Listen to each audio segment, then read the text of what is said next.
So Ingram on the left, you see Metagame Gurus there, was the Indianapolis Open champion. That was the most recent Modern Open, so looking to go back-to-back in Modern. He and Andrew Jessup meeting in the finals, both players currently 6-0. Yeah. One thing I will say on this matchup, for Drew, if he has one of these Burning Tree Emissary heavy draws with just a bunch of Burning Trees into a Reckless Bushwhacker, then I could see him really stealing a game quickly. So turn 1 on the play, Pete is able to suspend Ancestral Visions, takes a full 3 off Flooded Strand and Steam Vents to do so. Yeah, in the dark you make that play. That makes a lot of sense. He might not be too happy about losing all that life now that he sees a Stomping Ground and presumably a 1-mana creature. Yeah, Experiment 1 is the play. All right. This puts Drew on all of exactly 1 deck. There's not a lot of surprises from the Experiment 1. No. So the Visions ticks down to 3. And now Peter's going to sit back. You see Mana Leak in hand. And try to stop any sort of real explosive turn 2 here. You know, if Drew goes for a Burning Tree Emissary, you probably can't counter it fast enough. Yeah, I'm pretty sure that we're mana leaking Burning Tree Emissary on site. Probably mana leaking anything. Basically anything. Any card. Curd Ape, would you mana leak a Curd Ape? I'm trying to come up with the worst card he could play. I think I'd probably. Let's find out. Curd Ape. Now, yeah, Peter has to think. Yeah, I was going to mana leak something. I guess he has Anger of the Gods in his hand. Well, then I don't really care about Wild Nacatl anymore. Okay, now, I mean, if he has the land for that Anger of the Gods, I'm letting all of this resolve. Yeah, I mean, the Experiment 1 will be able to regenerate, but that's not super important. He will mana leak away the Nacatl. Okay, I like that. So instead of going for the 3-for-1, he's going to mana leak away the Nacatl. That way you ensure an empty board. You don't need a 3-for-1 when you have Visions on Suspend. So that Ancestral will come off, and could also be off the second red mana if he does have Anger. I like that as adaptive play there. So often you want to 3-for-1 people with removal spells, but to recognize that you have an Ancestral Visions and say, you know, I don't have to do that yet. Yeah. That's good on Ingram's side. Yeah, you don't need to fight over dimes on your way to the bank.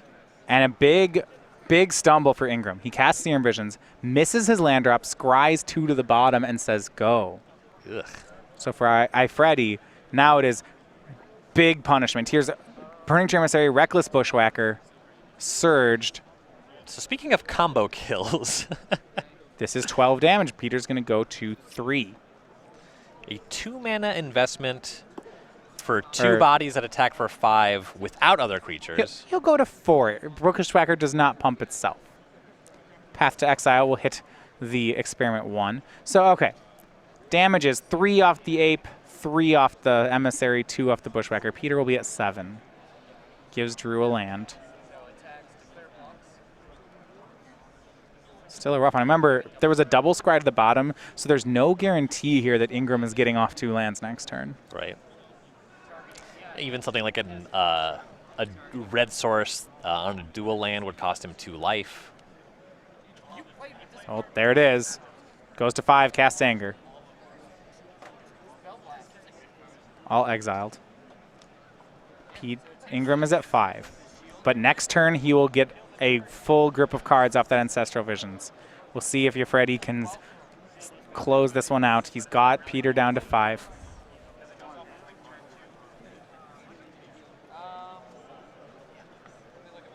And Wild Nacatl, Reckless Bushwhacker. That's going to do it. So game 1 goes to Drew Iafrate. You see a bit of a sigh there from Ingram. That's, you know, with that kind of draw, you'd think that you win that game more often than not, but Ingram didn't this time. You know, we've been talking about updates to Jeskai. Didn't really talk very much about Reckless Bushwhacker. Yeah, okay, let's take a second here to talk about Zoo. This is a deck that actually in SCG Milwaukee was the first Modern Open of this season. This was the talk of the town for the tournament. Yeah, it's very explosive deck. Reckless Bushwhacker can pile on a ton of damage. It's an upgrade from Goblin Bushwhacker, especially considering that off of Burning Tree Emissary without any other mana sources, you can just cast it. Yeah, that interaction specifically is just so scary. You know, that 5 damage out of nowhere. So we'll go ahead and look at the sideboards. We'll start with the Zoo deck for Drew Iafrate. He's got 2 Gut Shots, a Destructive Revelry, 2 Grafdigger's Cages, 3 Path to Exile, 2 Tin Street Hooligan, 2 Thalia, Guardian of Thraben, and 3 copies of Lightning Helix. I'm mostly looking at Thalia here. In that game, Pete, stumbled on land, and then you could make the Ingram of the Gods cost 1 more. Also, Pete's deck's just super heavy on spells in general. Yeah, seems really strong here. I like that much. Something like Grafdigger's Cage, it interacts with Snapcaster Mage, but nothing else. Well, actually, hold on. It interacts with the Emrakul combo kill as well. It does. At that point, though, you can just discard. You can keep using your Nahiri to filter your draws, so it's fine. It seems a little bit narrow. I don't think you're winning a ton of games that make it to turn 6 or 7 anyway, and I think that games could be more inclined to last that long because you're drawing Grafdigger's Cage instead of a creature. So I'd rather just have a bunch of bodies and burn spells. So for Drew Iafrate, you may have noticed him from coverage earlier here. He has 2 standard open top 8s here in Dallas. On top of that, he is the current reigning SCG Dallas regional champion. So in the regional championships earlier this year. So I would say, to say he's the local end boss, it's a bit of an understatement. Yeah. The regional end boss. Yeah, every time we come to Dallas, whether it's for a regionals or an open, he's in contention for the title. Yeah, and then on Pete's sideboard, he has a lot of stuff that is also not very exciting. The 2 Geist of Same Craft, those don't come into play here. 2 Crumble of Dusk, Ride Out. 2 Spreading Seas, 2 Slow. The 1 Wrath of God I do like. The 2 Negates, not so much. 1 Dispel is actually a maybe. You want to be very efficient in a matchup like this, though the Drew's deck is so heavy on creatures, we probably don't see that one come in. Mostly looking at the 1 Engineered Explosives, the 1 Timely Reinforcements to add to the 1 main deck copy, and the Celestial Purge is also pretty good. Yeah, Purge I was interested in. There are some red cards in Drew's deck, but not too many. For Peter Ingram, though, the SCG Indianapolis champion, he is part of that 5-man crew. That's TeamMetaGameGurus.com.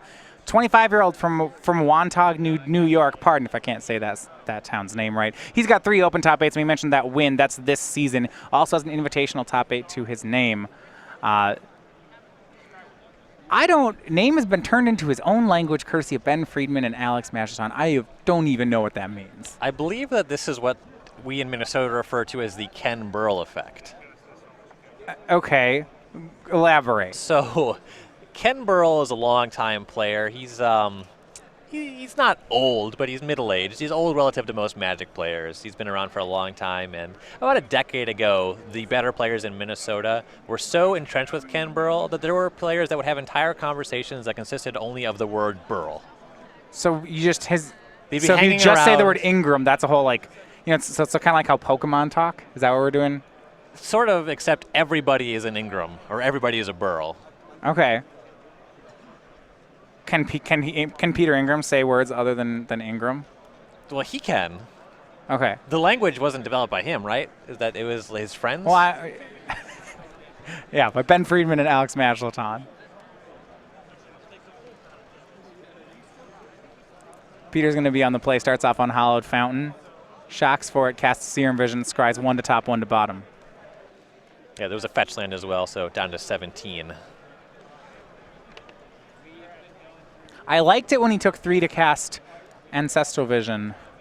Taking 3 to cast Serum Visions, well, Ingram was on a mulligan to 6 here, so it may have just been a necessary. Unless your hand is very land heavy, I think that you generally do want to take that damage to cast Serum Visions on turn 1 in these matchups. Particularly, if he already had red mana and Lightning Bolt, then maybe you wait.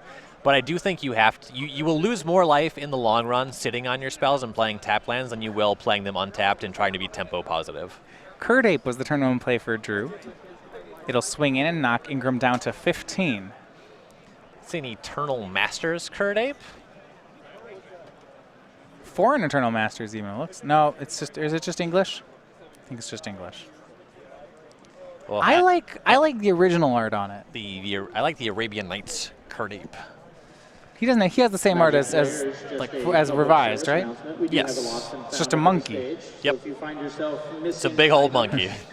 The monkey is the foreground and the background. Drew will try for Thalia, but Ingram at the ready with Mana Leak. Picks up an Arid Mesa for the turn. So if you want to make your way up and check with us, if you can identify the keys. Will main phase fetch? See if it's that basic mountain he's looking for. It is.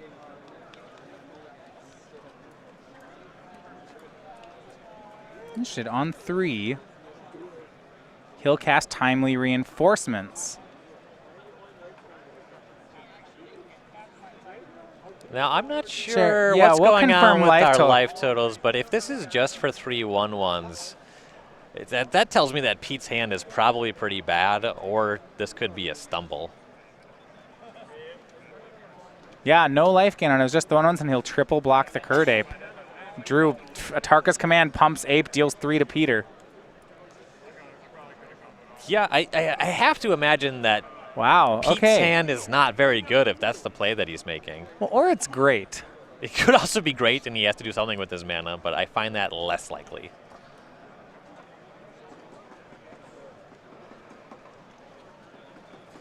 And It could be that Pete blanked on the conditional aspect of the life gain. Well, you don't always expect that your opponent is at 14 just naturally. Yeah, just didn't check the life pad. Oh, I guess those are a lot of untapped Ravnica duels, aren't they? And Drew goes ahead and goes down to 13, to get a tap land. We go back over to Ingram for the 4th turn, casts Serum Visions, draws his 4th land, scries 2 cards, top and bottom. The land he drew was a fetch land, so see if he can not avoid playing it here, and he will. Passes back. Now, he does have a Snapcaster in hand, so the ability to Snapcast that and that Timely Reinforcements is not off the table. Yeah, needs to get another mana source in play before he's able to do that. But if Drew gives him the chance, here's Goblin Guide and Reckless Bushwhacker surged. If this stands, this is 8 points of damage. Peter's going to go down to 10. And it looks like he will mana leak the Reckless Bushwhacker. Good call.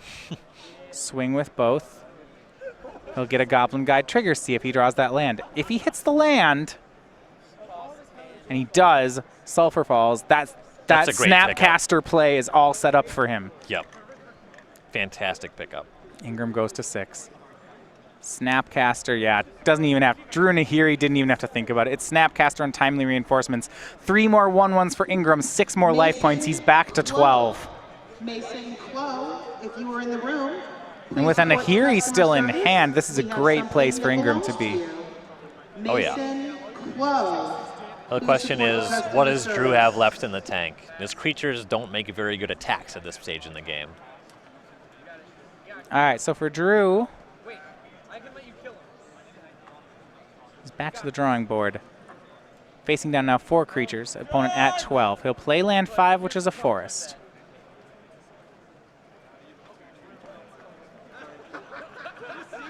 Give a spin with 2 of it for Flinthoof Boar. That's now a 3/3. Red mana gives it haste, and here comes the team. Goblin Guide will show a mana leak, and now we're to blocks. A 2/2, a 2/3, and a 3/3 are all entering the red zone. The board definitely very good at adding to the pressure on this turn. The 5th land looks a little weak until we have now seen that mana leak on the top for Pete. It's very likely that Drew will be able to have enough mana to resolve a spell through a single mana leak for the rest of the game. Yeah, Peter does have that Nahiri in his hand, so he can always discard away the mana leak if he doesn't think there's value to be had for it. And I think what Pete's deciding about is that does he want to try to play around Atarka's command? Yeah. Can he play around Atarka's command? He has a good amount of life. So if he puts, it looks like he wants to put 3, Snapcaster and 2 1-1s on the Curd Ape. Nothing on anything else. The card in Drew's hand is Lightning Helix, so Snapcaster dies. Drew gains 3. The 2 1-1s die. Peter takes 5, goes to 7, draws mana leak. Yeah, so that block was fairly good against Atarka's command. Yeah. Pretty bad against that Lightning Helix. Against Helix, he'd want to block that. He would have wanted to put the 4th human in. Right. Yeah. And actually, against Atarka's command, there's no real if he's going to block that way, I think it is just best to put the last one in front of the Curd Ape as well. Right. It's not doing anything else. Yeah, it's not like you're going to lose an additional creature to the Atarka's command. Nahiri from Peter. It's going to use a -2 to exile away Flinthoof Boar, conveniently leaving Drew with just red cards. His remaining card is a Celestial Purge into Mana Leak. Yeah, but Drew rather liked Flinthoof Boar, so we decided to draw another. Yeah, it definitely looks like a green card. If that's another board, it's a very good draw. Yep. The 3/3, it has haste. This is lethal. This is 7. Yeah, we'll force a chump out of that 1/1. Goblin Guide trigger for Ingram. Serum Visions, he won't get to draw that.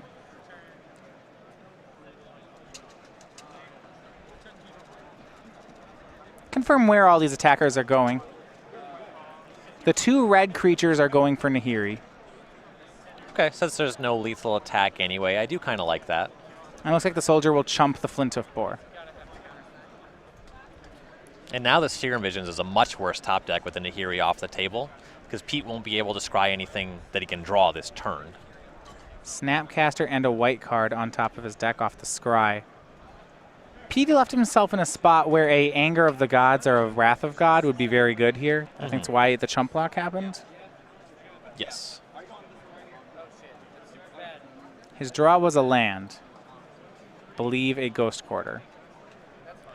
Not a very exciting one at this stage in the game. The Mana Leak that Drew knows about also not doing a lot of work here. There are very few cards in Drew's deck that cost more than 2. This Mana Leak is likely a dead card. Yeah, the hard cast Reckless Bushwhacker could be tagged by the Mana Leak. Yeah, right, except that Drew knows about it, so it's just... Yeah, that's not going to happen. Yeah. Well, the Surge Reckless Bushwhacker probably could be tagged too. Yeah, that's also true. He's playing Magic whether he wants to or not. Pretty tough scry here, I guess. Well, if he's scrying them to the top, then I think he has to decide whether or not these 2 cards have a chance of winning or whether he just the chance is too low and he needs to hope to draw better. He's put them both on top. It might be, he has a dream scenario. He specifically would love to find Anger of the Gods. Probably looking at 2 cards that are possibly good enough. He'll Ghost Quarter Drew's Sacred Foundry, and what a heads-up play. There is only 1 of each basic in Drew's deck, so that works. Strip mine. No, Drew, all right, let's see. Swings both. Swings team.